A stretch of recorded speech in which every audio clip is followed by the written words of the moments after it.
Okay, so you've been briefed to make a video, which is pretty broad, and many of you won't have done that before. So I've been requested by one of your student reps to produce a video for you about how to make a video, which is all very, very meta, I think. I'm not a professional content creator, but I am trying to obviously help you and get you ready for your assignments, etc.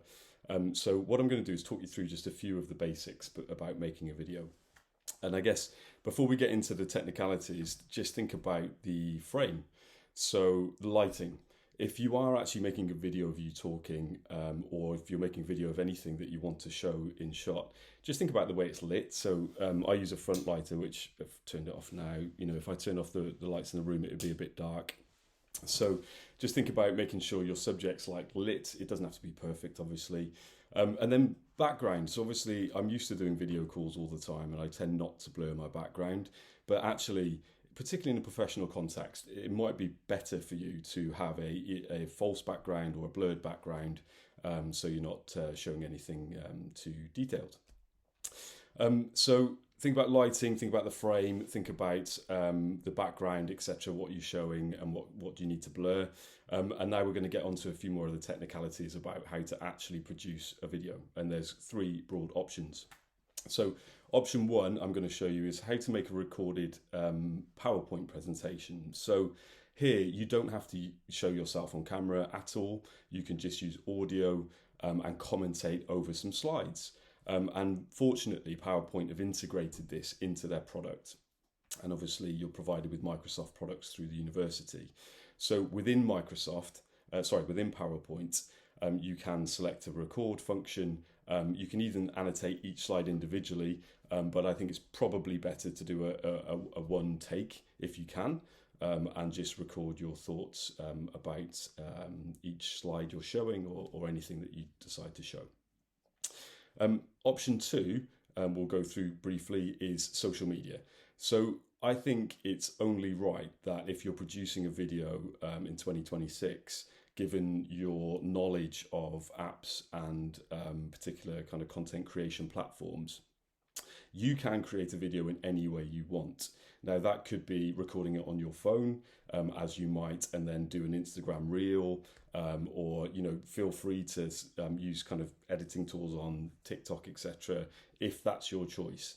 I obviously don't want to advocate anybody goes off and downloads and installs loads of new software, but if you're used to creating content in a certain way, many of those tools have an export or download option where you can actually have a file created for you using the tools that you already use in your lives now. Option three I'm going to show you is how I do clips myself if I'm producing anything for university or for my work or even for my band. So I will show you how that works and how you can kind of cut up clips of video. So to start off with, I'm using the computer's inbuilt on Apple. It's called Photo Booth, where you can take a photo or select video and it will just fire the camera back at you and it will record the audio. I'm also using a microphone. It's just a plug-in directional mic that hopefully makes the audio slightly better for you. Obviously you can play around with headphones, anything. Just think about, if you're recording audio, think about the background noise. Are you in a busy situation? Is there a busy house with a party going on? Think about how you will make sure that you are heard as you are recording your section of video. Okay, so let's get into the first one about how to use PowerPoint. Right, so we've switched to a screen record now. Now you can choose an audio option with your screen record. So if you don't know how to record your screen or take screenshots from your computer, that's a really good skill to get used to being able to do. Obviously Macs are different from Windows-based machines, but if you find out how to screen record, that's how I'm now capturing this audio, and hopefully you'll be able to see my mouse moving around, getting bigger, and you should be able to see where I click. So what we'll do first, we'll go into Microsoft PowerPoint. We'll just select any old presentation at the moment. Now, up here, you've got this option for recording. So what I'm going to do first is just click that record. And now you can see that I've popped up, hopefully. Hi. So now, worth bearing in mind, the camera is up here, but obviously if I'm looking at my slide, it's down there. So think about maybe if you are using this option to think about where you're looking when you're presenting. So I'm going to turn the camera off now. Now you should still be able to hear my audio commentary on a presentation that I've made. So for anything you're doing in this context, producing a video where you might want to talk through some slides, this is by far the easiest option. So what I'm going to do now is I'm going to turn off my full screen record, and I'm just going to record and share with you what it looks like through PowerPoint. So give me 1 second.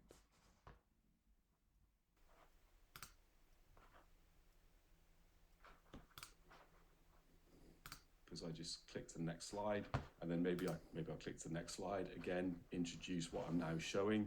So as you can see, while somebody looking has something to look at, so it could be it could be charts, it could be photos, it could be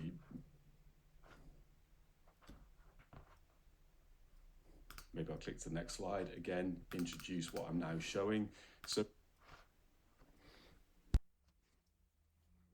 okay, we're back into recording my entire screen now, hopefully with some audio.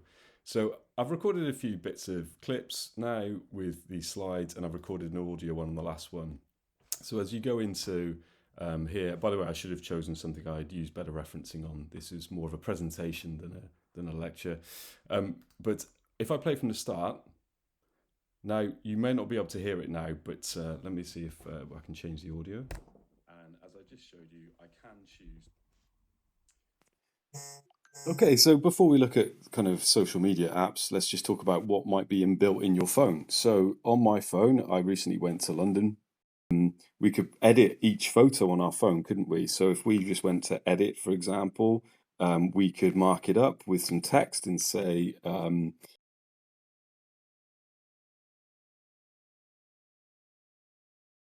I could change the color, I could change the position, I could change the text, and we could put that over the plaque,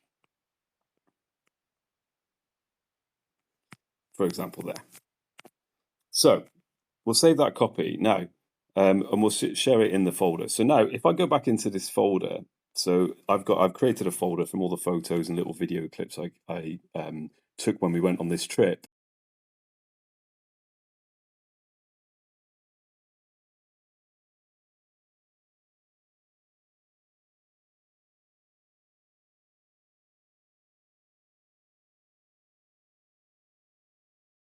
Just using what's available. I'm using a Google Pixel 9 Pro, but you can use Samsung, Apple, whatever type of phone you've got. A lot of them have inbuilt tools, and what Google have for us is just creating a highlight video, and we've selected the clips that we want to put in already. Now, I think I spotted one that's out of sync. So actually we climbed up, then we saw the first kind of viewpoint. So what I'm going to do is move that one, and I'm going to put it, whoa, that's fast, isn't it? Blimey. I'm going to put it just about before we get to the very top there. So we climbed some steps, we came out, then we climbed some more steps, and then we went to the top and saw the viewpoint from up there. So what I can do, at the moment, this is a 54 second video, which is about right from what I wanted. I just wanted to show Bonnie something and create something. I probably won't post it to social media myself, but I'll share it obviously with Bonnie as a memory of our trip. So I can just go ahead and keep this as very simple, quick. This has taken less than 3 minutes, and I'll save it, and it will process the video for me. So it's playing now. Now, obviously, you can add your own audio over the top. You can choose to mute this audio, and you can edit each photo, adding captions, filters, as similar to you will with social media. But I think the thing to think about is, in the moment, you can just be creating and capturing footage. You could intersperse these type of clips with you talking to the camera, adding any commentary. And you can use screenshots, any files really that you can get into kind of photo form, So, save Bon, it you into a scared of heights? folder, and then put it onto your Okay, so with social media, you can use any app you want. I'm going to show you, if you haven't seen it, how to create a quick reel in Instagram, but you could use TikTok or any kind of creation package that you like.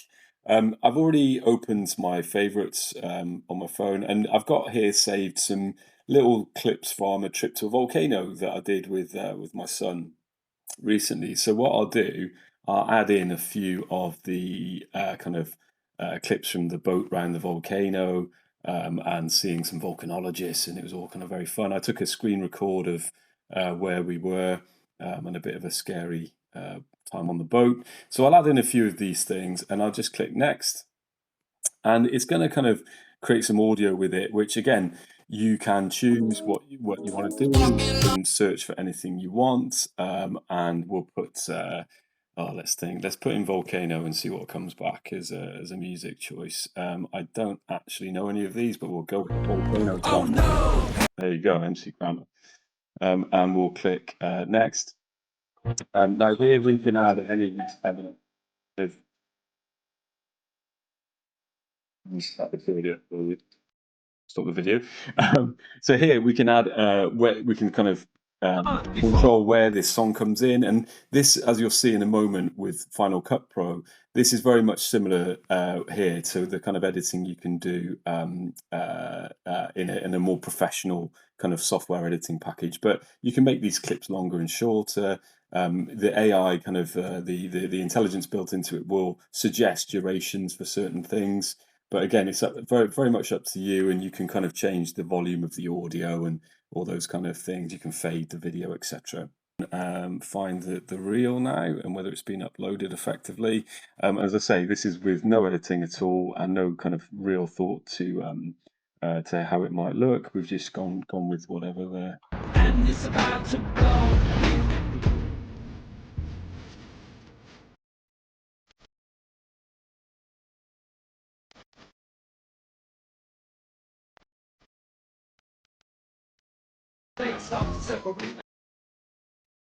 So we've switched to Facebook here, and this is the video that we just created in Instagram. And see here, I can just download that reel, and it will save it into my files or into my photos, wherever you have it set up. And from there, you can share it on any platforms you want. So you can use creator tools from any of these social apps, and you'll see this, obviously, those of you experienced with social media will see TikTok posts being shared across platforms. Is quite a fairly common thing to do. So if you have footage that you want to share, even if it's assignment related or anything like that, you could always use social media editing devices and save it. I'm going to go ahead and delete this post. Okay, we're now getting fully complicated because I'm now going to take a video on my phone showing you how I'm making a video about how to make a video using some videos that I've saved. So my setup here is a two-screen setup because this package is called Final Cut Pro. I do not expect you to know it, use it, etc. But I wanted to show you how, if you wanted to get into more granular video editing type software, Final Cut Pro is what I use. So on here, I can literally drag and drop some files. So I've taken some, if I show you on my screen, so I'll put it all together. So I've taken some screenshots on my phone, and what I'm going to do is drop in this screenshot straight into my timeline, just like that. And now, as I play it, it will go seamlessly from one clip that I recorded for you straight into another clip. Now, this is obviously out of order, and I will pause it now. But what you can do with this is you can actually clip and take edits, so you can move things around, you can add captions, you can easily trim clips down. So if I wanted to just blade it, I could just select and delete anything at the end. You can adjust audio volumes up and down. So we might want to say, well, it needs to be a bit quieter. So this is where really you add transitions. And if you were making something a bit more professional, or if it needed to be a little bit of a higher kind of marketing level, you would probably use something like a Final Cut Pro. And there's lots and lots of tools out there. I'm just mentioning certain products that I've used in the past. So hopefully you've seen that we've got 3 broad ways of creating videos. I would say if you've got an assignment and it needs to be a kind of video submission, you're looking towards something like using PowerPoint, which is a great integrated use of one button to record, and you can click through your slides and talk through each slide and time it. That is by far the easiest option for kind of video submission for an assignment. I think for creating content as you get into kind of more marketing modules and for strategy, etc., you'll be talking about using maybe using some of the phone's inbuilt tools, or using social media like Instagram kind of creator tools. And then finally, I guess for more professional marketing stuff where you've got maybe lots of clips. So for example, if I was to take an hour-long video, which I have to edit of our last band's performance, I need to then use Final Cut Pro to clip each bit exactly where I want it, and to create little edits, or to create, a longer film and a longer story. So I hope this has been useful, and we can chat through it obviously in class. Thanks.